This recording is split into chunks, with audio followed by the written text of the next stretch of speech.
المكتب التعاوني للدعوة والإرشاد وتوعية الجاليات بالدمام، مسيرة عمل وأمل। তওবা মানে হচ্ছে আল্লাহর দিকে ফিরা। আল্লাহর দিকে প্রথম কি ফিরবে? অন্তর ফিরবে।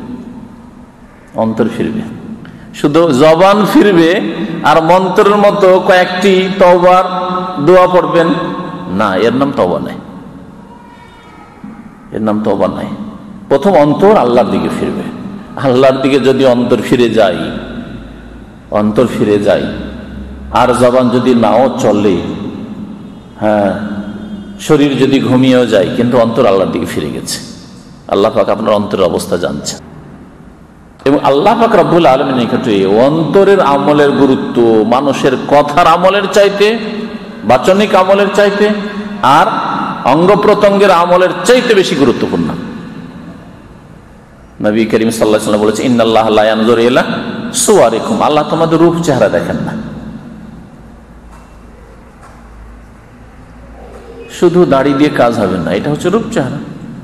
শুধু দাড়ি দিয়ে কাজ হবে না, কিন্তু দাড়ি ছাড়াও কাজ হবে না, দাড়ি লাগবে, কিন্তু এই রূপ চেহারা শুধু কাজে আসবে না। ওয়ালা ইলা আজসাদিকুম, তোমাদের দেহ স্বাস্থ্যের দিকেও দেখেন না, শরীর স্বাস্থ্য কেমন। ওয়ালাকিন ইয়ানজুরু ইলা কুলুবিকুম ওয়া আমালিকুম, আল্লাহ প্রথম তোমাদের কলব, হৃদয় দেখেন, অন্তর দেখেন। অন্তর আল্লাহ দেখতে পারেন, আমরা দেখতে পাই না। আল্লাহ দেখেন প্রথম অন্তর, যে এই লোকটির অন্তর কেমন। একই সাথে পাশাপাশি নামাজ পড়ছেন, দুই নামাজের মাঝে আসমান জমিন পার্থক্য, শুধু অন্তরের ইবাদতের পার্থক্যের কারণে।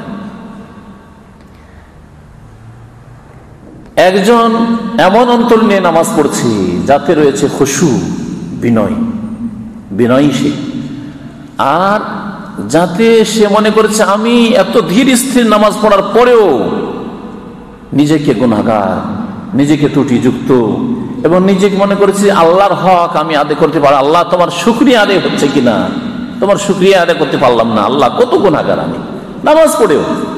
আর আরেকজন লোক নামাজ পড়ে মনে করেছে আল্লাহ তোমার উপর বড় ইহসান করেছি, দুনিয়া নামাজ পড়ে না, আমি নামাজ পড়ছি। যেমন তোমার কথা নাকি, আল্লাহ দুনিয়া নামাজ পড়ে না, নামাজ পড়ে দিচ্ছি, আমি কি কম? তোমার অনেক কিছু করছি দিনের। দেখেন কত পার্থক্য হয়ে গেল। তওবা দ্বিতীয় বিষয়, যার মাধ্যমে আল্লাহর আযাব দূর হবে, দুনিয়ার আযাব দূর হবে, আখিরাতের আযাব দূর হবে, তা হচ্ছে ইস্তিগফার। তওবা মানে ফিরে আসা বলেছে, তাই না? আর ইস্তিগফার মানে মাপ চাওয়া, হ্যাঁ, ক্ষমা প্রার্থনা করা, মার্জনা কামনা করা।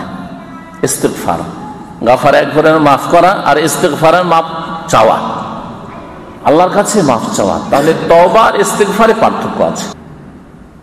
তওবা যখন আপনি গুনাহ থেকে ফিরে গেলেন, গুনার দিকে মুখ ছিল, গুনাহ থেকে আপনি নেকির দিকে ফিরে গেলেন, মনকে ফিরিয়ে নিলেন গুনাহ থেকে। প্রথম মনকে ফিরিয়ে গুনাহ থেকে মনকে ফিরিয়ে নিলেন, আপনার তওবা হয়ে গেল। তওবার যে শর্তগুলি রয়েছে সে শর্তগুলি আপনি পুরা করে দিলেন, গুনাহ বন্ধ করে দিলেন, গুনার উপর অনুতপ্ত হলেন, আগামীর জন্য প্রতিজ্ঞা করলেন যে আর গুনাহ করব না, আর মানুষের হক হলে সেই হক পরিশোধ করে দিলেন, অথবা তার কাছ থেকে ক্ষমা নিয়ে নিলেন আপনি।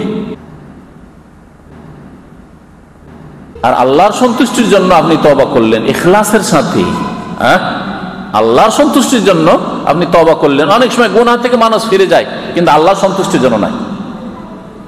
যেমন ক্যান্সার হয়ে গেছে বা ক্যান্সারের লক্ষণ দেখা গেছে, ডাক্তার বলছে যে তুমি ধূমপান করো, ধূমপান করলে আর এই কয়েকদিনই যাবে, তুমি সাথে সাথে আর জীবনে ধূমপান করবো না। মদ খাও তুমি, এই ধরনের কাজ করো তুমি, তোমার মধ্যে এইডস এর ভাইরাস পাওয়া গেছে, জেনাবা বিচারে তুমি মনে হয় লিপ্ত আছো, সাথে সাথে আর এই কাজ করবো না। কিন্তু আল্লাহর জন্য না, কিসের জন্য? স্বাস্থ্য রক্ষার জন্য। ডাক্তারের কথাই স্বাস্থ্য রক্ষার জন্য। তাহলে ইখলাস নেই, গুনাহ তো ছেড়ে দিল, কিন্তু এতে কিছু পাবে না, আল্লাহর আযাব দূর হবে না, না দুনিয়ার আযাব দূর হবে, না আখিরাতের আযাব দূর হবে, আযাব ওই অবস্থায় থেকে যাবে।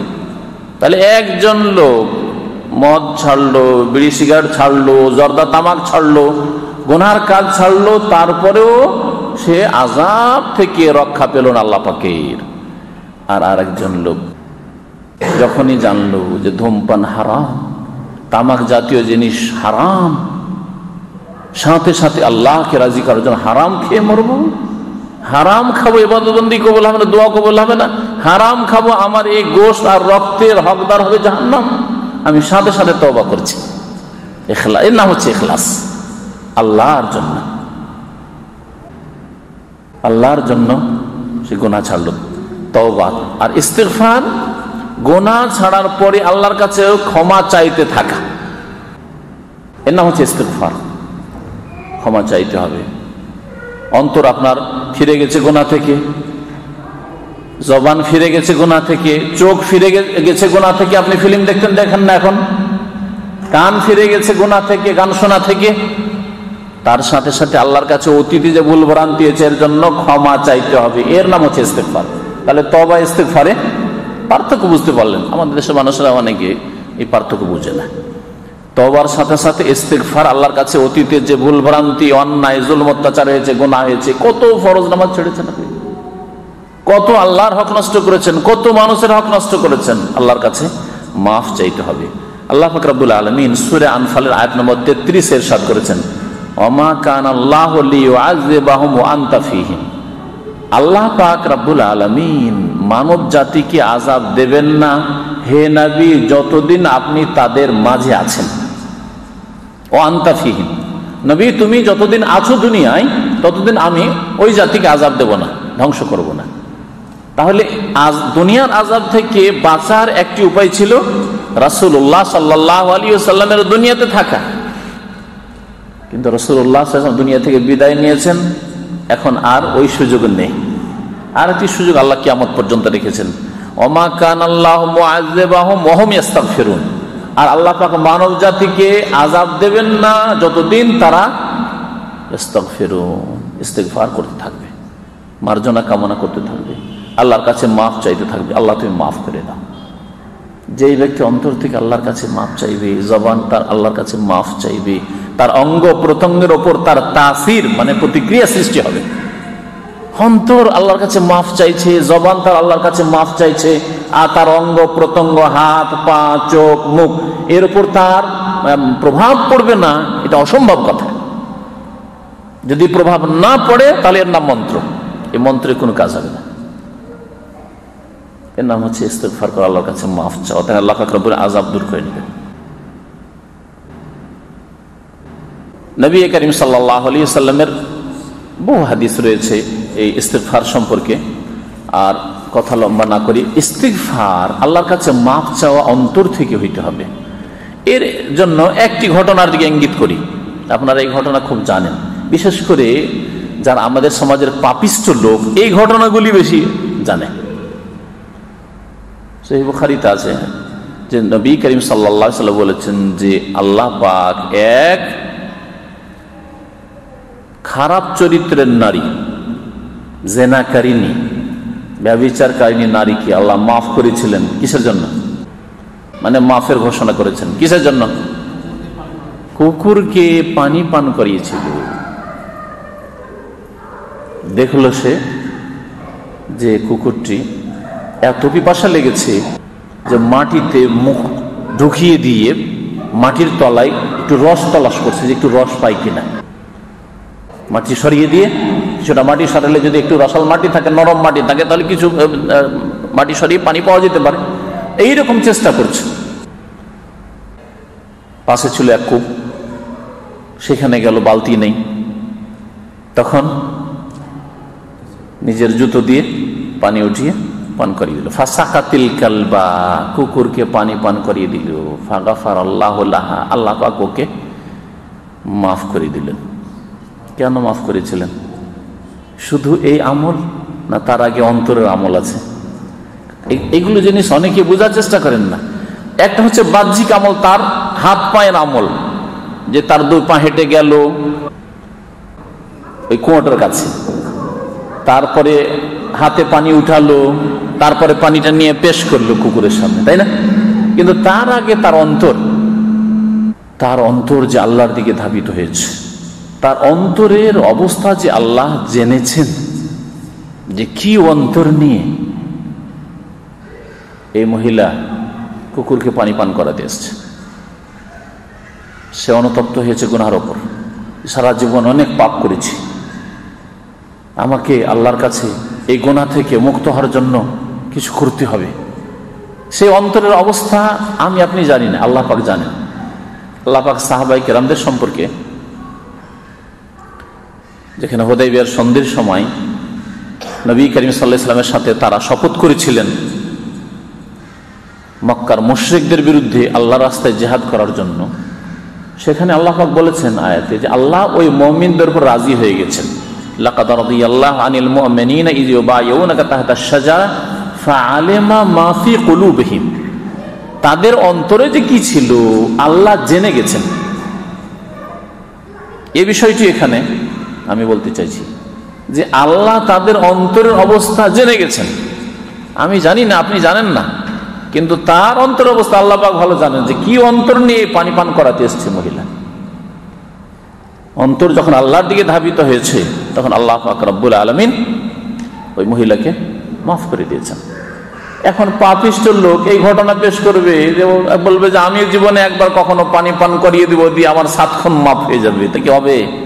হ্যাঁ, তোমার অন্তর অবস্থা কেমন, হ্যাঁ সেটার উপর ফয়সালা হবে। আল্লাহ পাক তোমার অন্তর যদি ওই খারাপ মহিলার মতো দেখেন যে অন্তর পরিষ্কার হয়ে আল্লাহর দিকে ধাবিত হয়ে এসছো এই নেক আমলে, আর এরকম সুযোগ আবার পেয়েছো, এটাও তো একটা বিষয় যে মওতের আগে সুযোগ পেলে কিনা কোন এক সময় ভালো কাজ করে দেবো, কোন এক সময় ভালো কাজ করব, তারপরে মাফ হয়ে যাবে, তাহলে তো ধোঁকাবাজ। তোমার অন্তরই পরিষ্কার নেই, তারপরে ওই সময় হয়তো তোমার নসিবেই হইল না। এইরকম বহু ঘটনায় রয়েছে তওবার। নবী করিম সাল্লাল্লাহু আলাইহি ওয়াসাল্লামের জামানায় মদিনায় তওবা করেছে সাহাবী মাইজ বিন মালিক আল আসলামী রাদিয়াল্লাহু তাআলা।